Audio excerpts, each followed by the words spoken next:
Welcome dear rockets, कैसे हो आप सभी। तो आज हम लेकर आ चुके हैं आपके लिए Korean action feel good movie. अजीब जॉनर है ना, वैसे देखा जाए तो एक्शन भी और फील गुड भी, तो क्या करें। 2016 में रिलीज हुई थी ये मूवी जिसका नाम है डैडीज बैक। आइए शुरू करते हैं। तो कहानी की शुरुआत में कहानी के हीरो डेंगो को दिखाते हैं जो अपने फ्रेंड टैड के साथ है। यहाँ पे डेंगो के पिता का फ्यूनरल चल रहा है। वैसे डेंगो को बचपन से अपने पिता से नफरत थी क्योंकि उसे अपने पिता से सिर्फ नफरत ही मिली थी। हाँ, और तो और जब डेंगो छोटा था तो उसके पिता डेंगो और उसकी माँ को छोड़कर चले गए थे। कई साल के बाद डेंगो अब आया है और वो भी अपने पिता के फ्यूनरल पर। उसने बड़ी शराब पी होती है और वो गुस्से में अपने पिता की फोटो पे शराब डाल देता है। वैसे डेंगो का कोई काम धाम नहीं है दोस्तों, दिन भर आवारागर्दी करता रहता है और पैसों की जरूरत पड़े तो टैड को तंग कर लेता है। टैड एक क्लब में काम करता है वैसे, तो रात को डेंगो भी वहाँ चला जाता है और टैड के साथ मिलकर क्लब में मेहमानों का स्वागत करता है। इस काम के लिए उसको थोड़े बहुत पैसे मिल जाते हैं। अब ये लोग जिस शहर में रहते हैं वहाँ एक खतरनाक गैंग है जिसके लीडर का नाम है बॉस, और बॉस का लेफ्ट हैंड मैन है दोस्तों सैंग, और राइट हैंड मैन है किम नाम का आदमी। तो सैंग अपने कुछ आदमियों के साथ क्लब में आता है और एक आदमी को ढूंढकर उसे पीटना शुरू कर देता है। अब डेंगो और टैड उसे रोकने की कोशिश करते, लेकिन तब डेंगो सैंग पे गिर जाता है गलती से। और फिर क्या होना था दोस्तों, डेंगो को देखकर वो भड़क जाता है कि तुमने मुझसे 10 लाख रुपए वोन उधार लिए थे ना, उधार तो चुकाए नहीं और यहाँ मुझे रोकने आ गए। तो डेंगो उससे माफी मांगता है कि गलती हो गई भाई, आप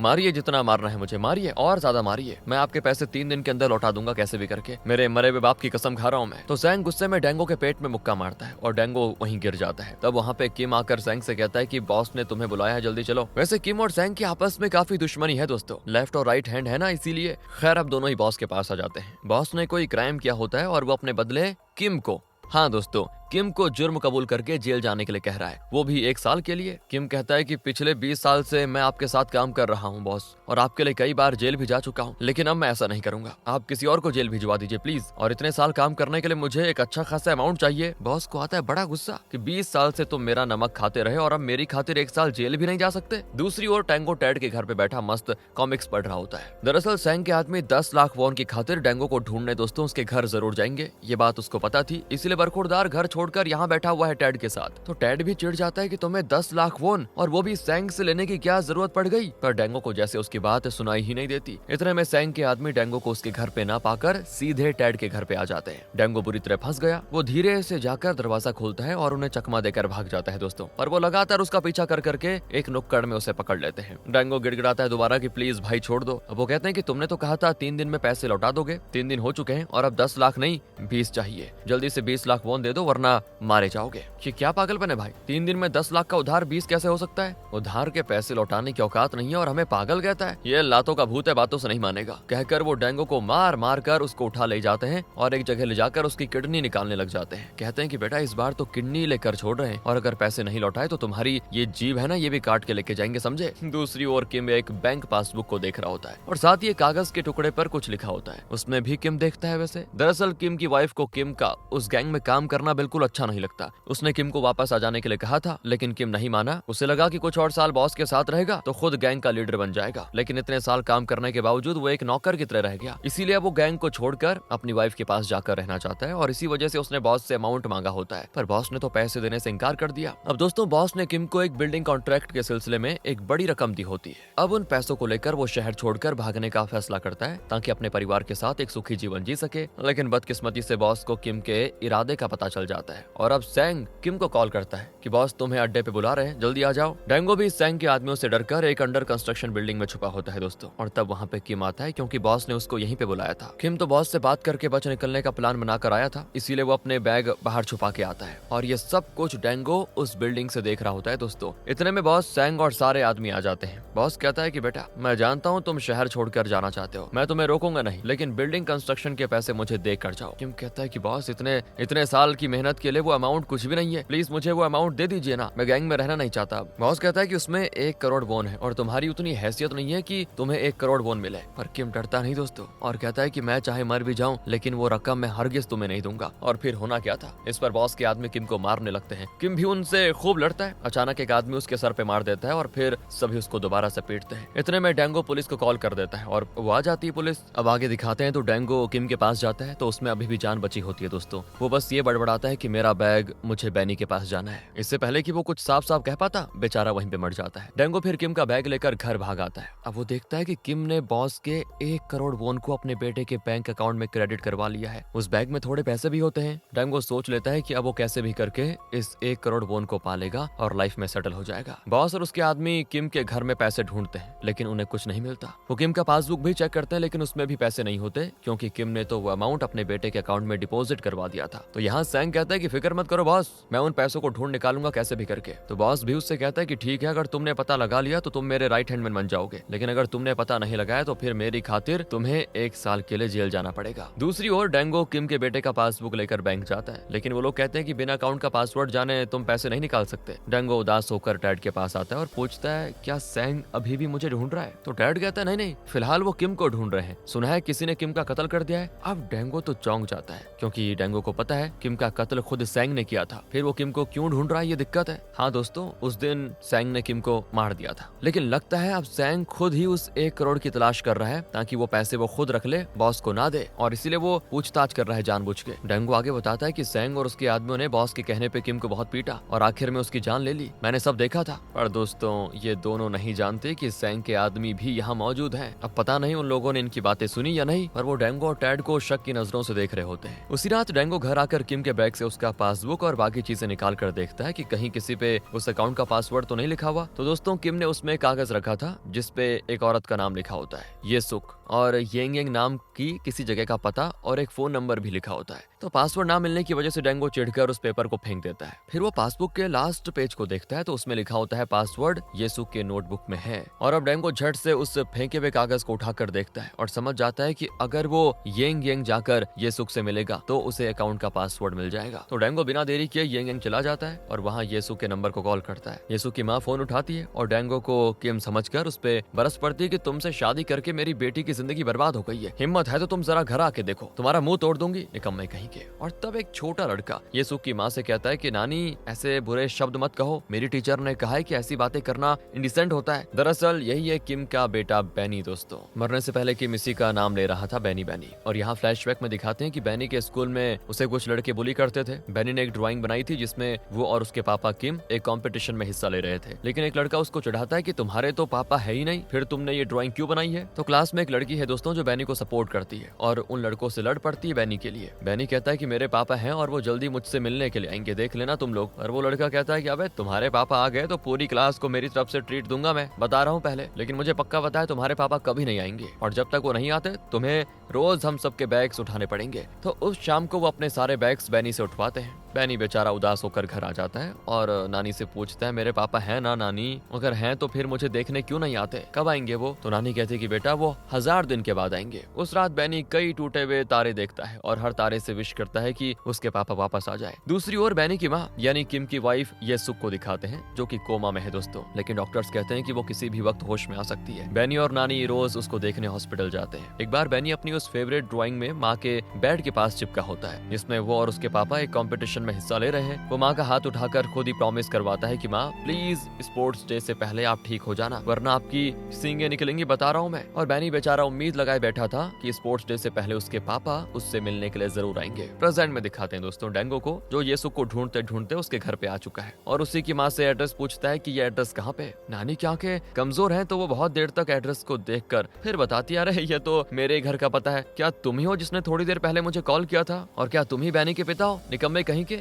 यहाँ क्यों आए, अब हमारी जिंदगी बर्बाद करके छोड़ के रखी हुई है तुमने। इस तरह उसे बहुत ही बुरा भला कहकर नानी पीटने लग जाती है। इतने में बैनी आ जाता है और पूछता है ये कौन है नानी, क्या यही मेरे पापा हैं। डेंगो कहने वाला होता है कि मैं पापा नहीं हूँ, पर इसी बीच पड़ोस का एक पुलिस ऑफिसर आ जाता है और बैनी से पूछता है क्या यही तुम्हारे पापा हैं बैनी। तो बैनी अब डेंगो से पूछता है क्या आप मेरे पापा हो। तो दोस्तों अब डेंगो के पास उसकी हाँ में हाँ मिलाने के अलावा कोई और रास्ता नहीं होता। कुछ देर के बाद डेंगो और बैनी बैठकर बातें कर रहे होते हैं और दूसरी ओर नानी पुलिस ऑफिसर को बता रही होती है इस करम जले से मिलने के लिए मेरी बेटी जेल गई और वापस लौटते वक्त उसका एक्सीडेंट हो गया, कोमा में है बेचारी। तो डेंगो यहाँ बैनी से पूछता है बेटा तुम्हारी माँ कहाँ पे है। तो बैनी चुपचाप उसे कहीं लेके जाता है। दूसरी ओर यहाँ सैंग को दिखाते हैं दोस्तों, वो अपने आदमियों के साथ खाना खा रहा होता है और यहाँ पे वो दो आदमी जिन्होंने डेंगो और टैड को रेस्टोरेंट में देखा था, उन्होंने डेंगो और टैड की बातें भी सुन ली थी। हाँ, लेकिन उन्हें यकीन नहीं हुआ कि उन्होंने जो भी सुना वाकई में डेंगो और टैड वही कह रहे थे या फिर नहीं। मतलब वो श्योर नहीं थे कि वो पैसे वाली बात, इसीलिए उन्होंने अभी तक ये बात सैंग को नहीं बताई। बताइए।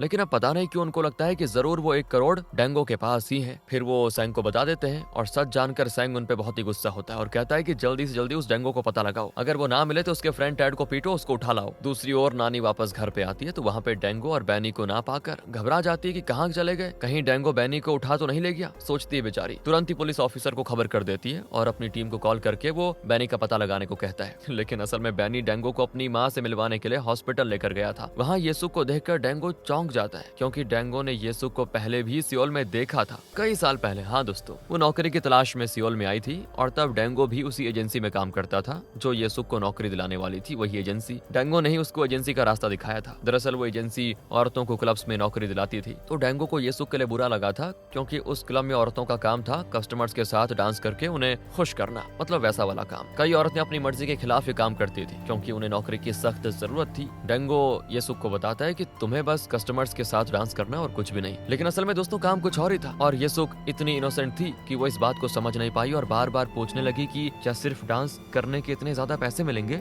डेंगो से जवाब नहीं दिया गया दोस्तों, वो दुखी होकर वहीं पे खड़ा रह गया। असल में काम क्या था ये जाने बगैर ही येसुक डेंगो को थैंक कर रही थी कि इतने छोटे काम के लिए इतने ज्यादा पैसे मिल रहे हैं, थैंक यू। प्रेजेंट में येसुक को देखकर डेंगो को सारी पिछली बातें याद आ जाती हैं और उसे बहुत ही गिल्ट फील होता है। लेकिन फिर वो खुद को संभाल लेता है और सोचता है कि मैं एक अजनबी औरत के लिए इतना इमोशनल क्यों हो रहा हूँ, अपने तो वो 1 करोड़ बोन से मतलब है मुझे, पैसे लो और निकलो, मैं भी कहाँ सोच रहा हूँ फालतू। इतने में बैनी आकर उसे पापा कह देता है तो डेंगो चौंक जाता है और कहता है अरे मुझे पापा क्यों कहा। तो बैनी बहुत ही इनोसेंटली कहता है पता नहीं, आपको देखकर मुझे पापा बुलाने का मन किया। ठीक है वो सब ठीक है, लेकिन क्या तुम जानते हो तुम्हारी माँ का नोटबुक कहाँ है। बैनी कहता है नोटबुक, वो तो नहीं जानता, लेकिन उनकी सारी चीजें स्टोर रूम में रखी हुई है। अच्छा स्टोर रूम में, तो क्या तुम मुझे वहाँ पे ले जाओगे बेटा। बैनी कहता है हाँ पापा जरूर ले जाऊंगा। और फिर डेंगो की खुशी का ठिकाना नहीं होता क्योंकि उसको तो वो 1 करोड़ दिख रहे थे। दोनों घर लौटते हैं तो पुलिस वाले दोनों को पुलिस स्टेशन लेके जाते हैं क्योंकि नानी ने कंप्लेंट कर दी थी कि डेंगो बैनी को किडनैप करके लेकर गया है। इतने में नानी पुलिस ऑफिसर के साथ वहाँ पे आ जाती है और तब बैनी उनको समझाता है कि नानी मैं पापा को माँ से मिलवाने लेकर गया था। अब नानी की समझ में नहीं आता कि वो क्या कहे क्योंकि गलती नानी की है। तो डेंगो बाहर आकर बैनी से कहता है कि थोड़ी देर पहले मैंने जो तुम्हारी माँ की नोटबुक की बात पूछी थी वो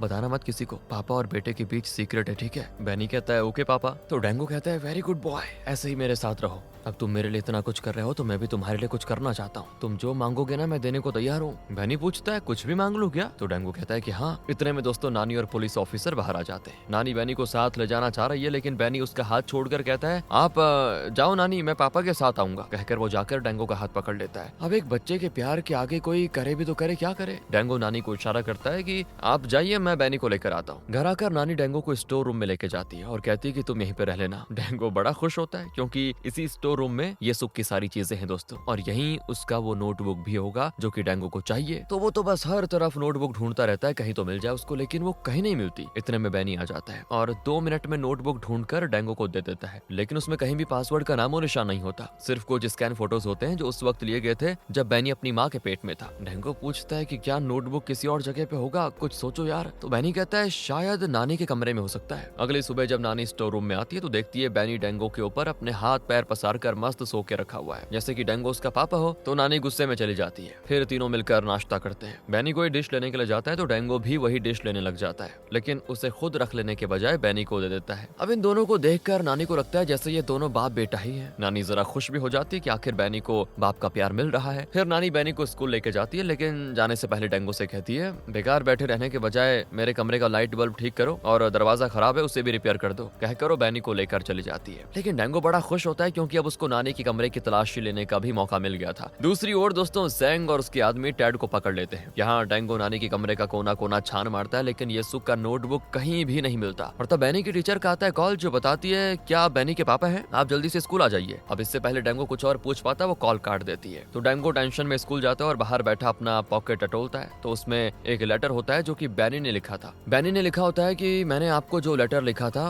उसका जवाब देने के लिए थैंक्स पापा, और आपने प्रॉमिस किया था कि आप मुझे देखने आओगे, आपने वो प्रॉमिस भी पूरा कर दिया, उसके लिए भी थैंक्स। अब मैं बहुत ही खुश हूँ पापा क्योंकि आप मेरे साथ रहते हो। ये पढ़कर कंफ्यूजन में डेंगो स्कूल के अंदर जाता है और वहाँ पर पता चलता है कि जो लड़का बैनी को बुली करता रहता था उसे आज बैनी ने पीट दिया। इसीलिए उस लड़के का पिता स्कूल आकर कंप्लेंट कर रहा है कि बैनी जैसे राउडी को आप स्कूल में क्यों रखते हैं, इस उम्र में मारपीट कर रहा है तो न जाने बड़ा होकर क्या क्रिमिनल बनेगा, बिना बाप के बच्चों का यही हाल होता है। और तब टीचर बैनी से पूछती है बेटा तुमने ऐसा इसको क्यों मारा। बैनी कहता है ये और इसके फ्रेंड्स रोज मुझे अपने बैग बैग्स उठवाते हैं, और क्योंकि मेरे पापा नहीं है इसीलिए, लेकिन अब मेरे पापा आ चुके हैं इसीलिए मैं कह दिया इनको कि मैं बैग्स नहीं उठाऊंगा। लेकिन वो लड़का कहता है कि तुम्हारे कोई पापा नहीं है, झूठ बोल रहे हो, तुम अपनी नानी के साथ रहते हो समझे, और तुम्हारी माँ हॉस्पिटल में कोमा में पड़ी हुई है। ये सारी बातें सुनकर दोस्तों डेंगो एंट्री मारता है और उस लड़के से कहता है, क्यों बे चिरकुट, इस उम्र में इतनी बातें करता है, तुमने कभी डेंगो के पापा को नहीं देखा ना, मैं हूँ उसका पापा, अच्छे से देख लो ऊपर से नीचे तक। और बैनी तो खुशी के मारे डेंगो से लिपट जाता है, क्योंकि उस लड़के ने प्रॉमिस किया था अगर बैनी के पापा आ गए तो वो पूरी क्लास को ट्रीट देगा। अब उसे अपने पापा के पैसों से सभी को ट्रीट देना पड़ जाता है, सभी मस्त खाते हैं। फिर टीचर डेंगो से कहती है कि फ्राइडे को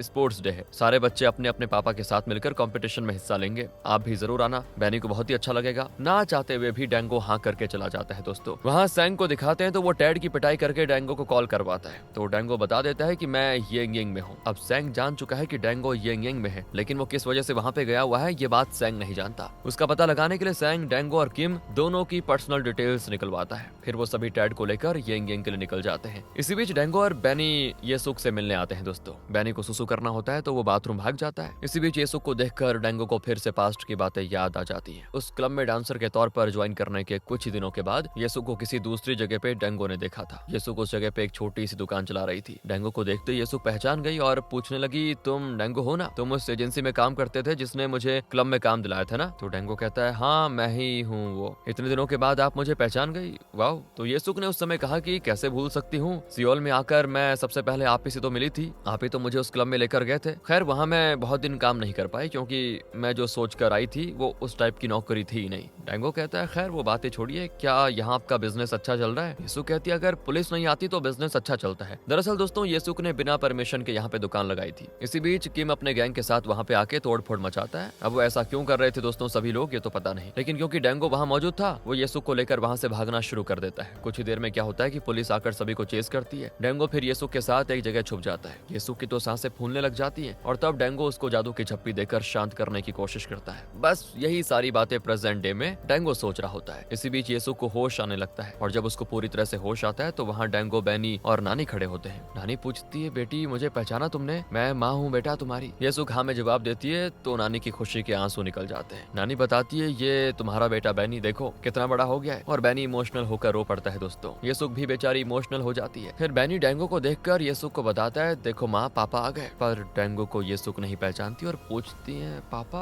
आप कौन है भाई साहब। डेंगो घबरा जाता है दोस्तों कि मैं तो फंस गया। और तब डॉक्टर पूछते हैं, क्या आपको अपने पति का चेहरा याद नहीं है। येसुक कहती, नहीं मुझे याद नहीं है। डेंगो फिर चैन की सांस लेता है कि चलो अच्छा हुआ, येसुक को अपने पति के बारे में कुछ याद ही नहीं है। डॉक्टर कहते हैं कि आप कुछ ऐसा कीजिए जिससे कि येसुक को पास्ट के बारे में याद आ जाए और वो डेंगो को पहचान जाए। अब अगले दिन तीनों फिर हॉस्पिटल आते हैं और डेंगो बैनी के साथ मिलकर कैरम बोर्ड में किसी दूसरे गेम की तरह खेल रहा होता है। तब नानी येसुक को बताती है कि तुम्हें पता है इसके आने के बाद ही बैनी के चेहरे पे हंसी आई है, वो खुश है, अब ये एक पूरा परिवार बन गया है। बैनी येसुक को अपने स्पोर्ट्स डे के बारे में बताता है तो येसुक कहती है, तुम्हारे स्पोर्ट्स डे पे मैं भी आऊंगी बेटा। बैनी अब डेंगो को अकेले में बताता है कि कुछ दिनों में माँ का बर्थडे आने वाला है, उन्हें कोई सरप्राइज गिफ्ट देते हैं चलो। और फिर अगले दिन डेंगो येसुक के साथ हॉस्पिटल के बाहर होता है और तब वो उससे बैनी के बैंक अकाउंट के पासवर्ड के बारे में पूछता है, लेकिन वो 7 साल से कोमा में पड़ी हुई थी और पासवर्ड के बारे में तो कैसे याद होगा। डेंगो उसको जोर देता है कि प्लीज जरा ध्यान से सोचकर बताओ ना। येसुक बहुत सोचकर कहती है कि मुझे लगता है जिस डेट पे मैं प्रेग्नेंट हुई थी वही डेट पासवर्ड होगा। लेकिन अब प्रॉब्लम यह है दोस्तों कि येसुक को कुछ भी याद नहीं है कि किस डेट में उसको अपनी प्रेगनेंसी का पता चला था। वो कहती है, मुझे माफ कर दो, मैं जानती हूँ वो पासवर्ड तुम्हारे लिए बहुत ही जरूरी है, लेकिन मुझे कुछ याद नहीं है। मैंने अपने बेटे बैनी के लिए आज तक कुछ नहीं किया, पर अब मैं उसके लिए कुछ करना चाहती हूँ और तुम्हारे साथ अपनी बाकी की जिंदगी गुजारना चाहती हूँ। ये सुनकर डेंगो को बड़ा गुस्सा आता है क्योंकि कई साल पहले जब वो येसुक से मिला था उस वक्त वो बहुत ही इनोसेंट थी और आज भी वो उतनी ही इनोसेंट है दोस्तों, क्योंकि वो डेंगो को जानती तक नहीं, फिर भी दूसरों के कहने पर वो उसे अपना पति मान रही है। डेंगो गुस्से में ये कहकर चला जाता है कि तुम जरा भी नहीं बदली येसुक, और येसुक व्हील चेयर को घुमाकर उसे मनाने जाती है, लेकिन बेचारी एक ढलान पर वो फिसल कर गिर जाती है दोस्तों, नीचे की ओर जाने लग जाती है। येसुक घबरा कर चिल्लाती है, फिर क्या करती। अब इससे पहले कि डेंगो उसकी मदद के लिए आ पाता वो बाहर खड़ी एक कार से टकरा जाती है। अब डेंगो घबरा जाता है कहीं कुछ हो ना जाए, लेकिन डॉक्टर बताते हैं कि सेफ है, उसे चोट नहीं आई। जब येसुक को होश आता है तो डेंगो अपने किए के लिए माफी मांगता है उससे, पर येसुक कुछ नहीं कहती। उस रात डेंगो और बैनी घर लौट रहे होते हैं, तब डेंगो को टैड का कॉल आता है जो सैंग के कब्जे में है दोस्तों। वो कहता है कि भाई मैं तुमसे मिलना चाहता हूँ। अब डेंगो तो नहीं जानता कि वो सैंग के साथ है। डेंगो कहता है, क्या हुआ भाई, रोकड़ा चाहिए क्या, मेरे पास थोड़े पैसे हैं, मुझसे ले लेना बाद में, फिक्र मत कर। तो टैड रो देता है क्योंकि जो दोस्त उसकी मदद करना चाह रहा है उसी को वो सैंग के चंगुल में फंसाने जा रहा है दोस्तों। डेंगो कहता है, रोता क्यों है, मैं येंग में हूँ, अगर पैसों की इतनी ही जल्दी है तो मेरे फेवरेट चाय की दुकान दुकान पे आ जाना, मैं तुझे वहीं पे मिलूंगा। कहकर वो उस चाय की दुकान का पता बता देता है दोस्तों। इस पर सैंग कॉल काट देता है, क्योंकि कॉल तो सैंग ने की थी लेकिन बात टेड कर रहा था। लेकिन अब टेड सैंग से विनती करता है कि देखो भाई जी, जब तुम्हें तुम्हारे पैसे मिल जाएंगे तो प्लीज डेंगो को कुछ मत करना। तो सैंग बिना जवाब दिए हंसने लग जाता है। दूसरी ओर डेंगो और बैनी मस्त खेल रहे होते हैं और तब अचानक डेंगो को उस जगह दर्द होने लग जाता है जहाँ किडनी होती है, क्योंकि याद होगा आपको शुरू में सैंग के गैंग ने उसकी एक किडनी निकाल ली थी। गिर पड़ता है बेचारा और बैनी भी बेचारा पापा पापा करके चिल्लाता है और तुरंत मदद के लिए भागता है। खुशकिस्मती से ये होता है कि पड़ोस का पुलिस ऑफिसर उसको देख लेता है और फिर वो डेंगो को हॉस्पिटल में एडमिट करवाता है। तब उसे पता चलता है कि डेंगो की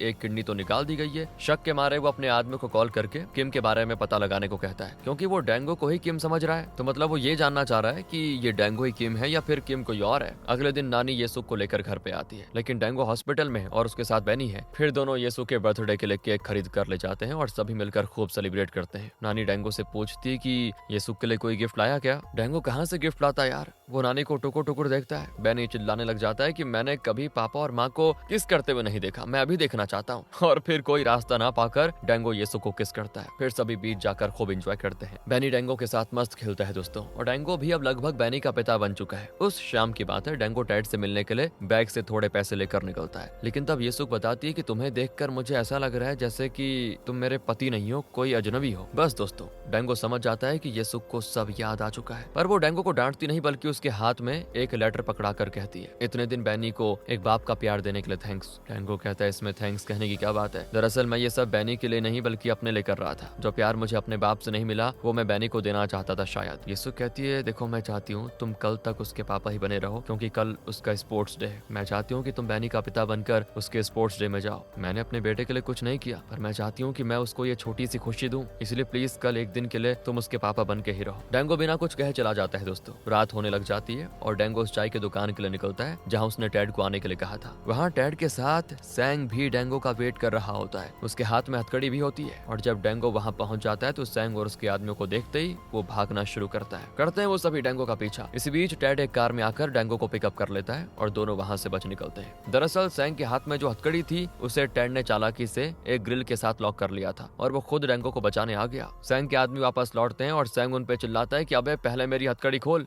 वो भी हथकड़ी खोल देते हैं दोस्तों। फिर वो सैंग को बताते हैं कि हमें नहीं लगता डेंगो के पास पैसे हैं। सैंग कहता है, मुझे भी ये लगता है, लेकिन मुझे ये जानना है कि वो येंग में क्यों छुपा हुआ है। और तब एक आदमी कॉल करके इन्हें किम की सारी डिटेल्स बताता है। अब सैंग को पता चल जाता है कि किम की वाइफ और उसका बेटा यानी येसुक और बैनी दोनों ही येंग में है। और तो और उनको ये भी पता चलता है कि कई सालों के बाद अब जाकर किम येसुक के पास रहने के लिए आया है, क्योंकि दोस्तों सभी लोगों को तो ये लग रहा है ना कि किम आ चुका है इतने सालों के बाद। और जब इनको ये बात पता चलती है कि किम इतने सालों के बाद आया, लेकिन ये सोचते हैं किम को तो हमने मार दिया, तो फिर वो अपनी वाइफ के पास यहाँ येंग में कैसे हो सकता है। और तब इस सैंग के दिमाग की बत्ती जलती है और वो समझ जाता है कि जरूर डेंगो ही येसुक का पति बना बैठा हुआ है, मतलब किम बनकर। और फिर ये लोग येसुक को तलाशने लगते हैं। दूसरी ओर डेंगो और टेड एक होटल में रुक जाते हैं दोस्तों। डेंगो से बैनी के अकाउंट में जो 1 करोड़ रुपए है ना, उसके बारे में बताता है। टेड कहता है, भाई फिर दिक्कत क्या है, कल ही बैंक जाकर पैसे ले लो, फिर दोनों यहाँ से किसी दूसरी जगह जाकर मस्त क्लब में एंजॉय करेंगे, सेटल हो जाएंगे। पर डेंगो चुप रहता है। दरअसल येसुक ने डेंगो के हाथ में जो लेटर दिया था उसमें उसने बैंक अकाउंट का पासवर्ड लिखा होता है। येसुक नहीं जानती कि उस अकाउंट में कितना अमाउंट है, लेकिन बैनी की खुशी की खातिर वो उन पैसों को त्यागने के लिए तैयार थी। यही सारी बातें सोचकर डेंगो येसुक को कॉल करता है और ये कहकर कॉल काट देता है कि मैं बैनी के स्पोर्ट्स डे में नहीं आ सकूंगा, तो मुझसे कह देना कि वो बेवजह मेरा इंतजार ना करे बस। अगले दिन डेंगो और टेड मिलकर बैंक जाते हैं और वहाँ से पैसे निकालकर सीधे बुसान के लिए निकल जाते हैं। दूसरी ओर बैनी देखता है कि घर में ना तो डेंगो है ना उसका बैग है। वो रोता है कि माँ पापा मुझे छोड़कर फिर चले गए क्या। मैं सोचता था कि मैं स्पोर्ट्स डे में उनके साथ मिलकर लेग गेम खेलूंगा, लेकिन अब मैं वो नहीं खेल पाऊंगा। इतने में वहाँ पे सैंग और उसके आदमी आ जाते हैं। सैंग बैनी से कहता है कि बैनी बेटा,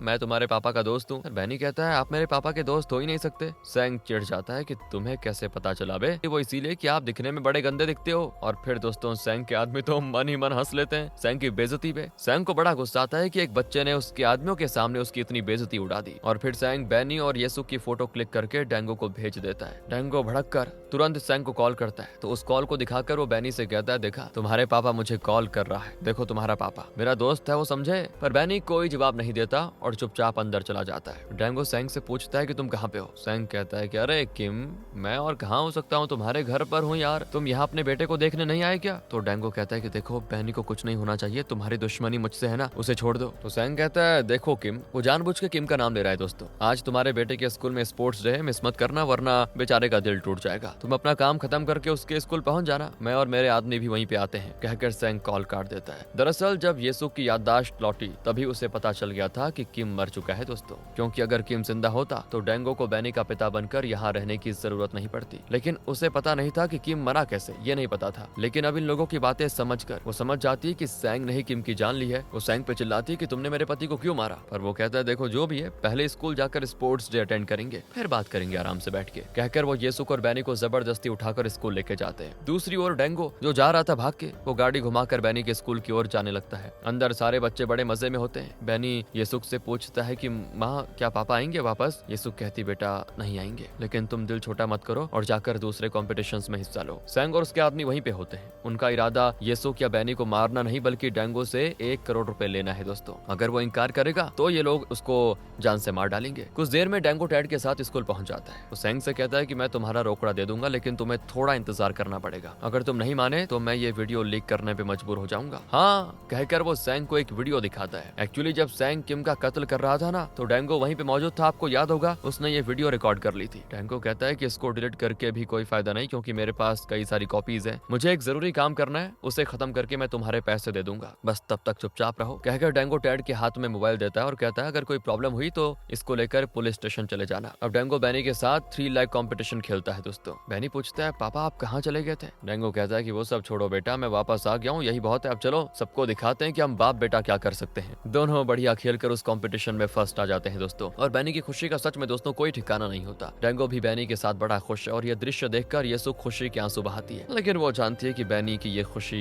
एक बुलबुले की तरह है। स्पोर्ट्स डे सेलिब्रेशन के बाद डैंगो चला जाएगा और बैनी फिर उदास हो जाएगा। सेलिब्रेशन के बाद सभी एक साथ फोटो खिंचवाते हैं और तब सैंग और उसके आदमी आ जाते हैं। डैंगो बैनी से कहता है कि गुड बाय बेटा, पापा के जाने का वक्त आ गया है, पर मैं वापस जरूर आऊंगा। जब तुम खाना खाओगे तो पापा के लिए एक प्लेट निकाल के रखना, तुम्हारे साथ खाने के लिए पापा जरूर लौट आएंगे, कहकर वो टैड से बैग लेकर सैंग के आदमियों के साथ जाने लग जाता है। और सैंग के आदमी बैग चेक करते हैं तो उसमें पूरा अमाउंट होता है। अगले सीन में सैंग के आदमी एक गली में निकल रहे होते हैं। पता नहीं इन लोगों ने डैंगो के साथ क्या किया दोस्तों, लेकिन टैड इन्हें फॉलो कर रहा था और उनके जाने के बाद वो उस गली के अंदर जाकर डैंगो को ढूंढता है। कुछ दिन के बाद का सीन दिखाते हैं। बैनी फिर से उन पुलिस के बैग उठा के लेके जा रहा है। इससे पता चलता है कि बैनी के पापा यानी डैंगो उसके साथ नहीं है, इसीलिए तो ये पुलिस उसको फिर से ये काम करवा रहे हैं। लेकिन बैग्स अंदर रखकर बैनी उनसे कहता है कि आगे से मैं तुम लोगों के बैग्स नहीं उठाऊंगा। दूसरी ओर इनके पड़ोस का पुलिस ऑफिसर किम के बारे में पूछताछ कर चुका था और वो येसुक को बताता है कि डैंगो तुम्हारा पति नहीं है। तो येसुक कहती है, मुझे ये बात बहुत पहले से पता थी, जब मेरी याददाश्त लौट आई तभी मैं समझ गई कि डैंगो मेरा पति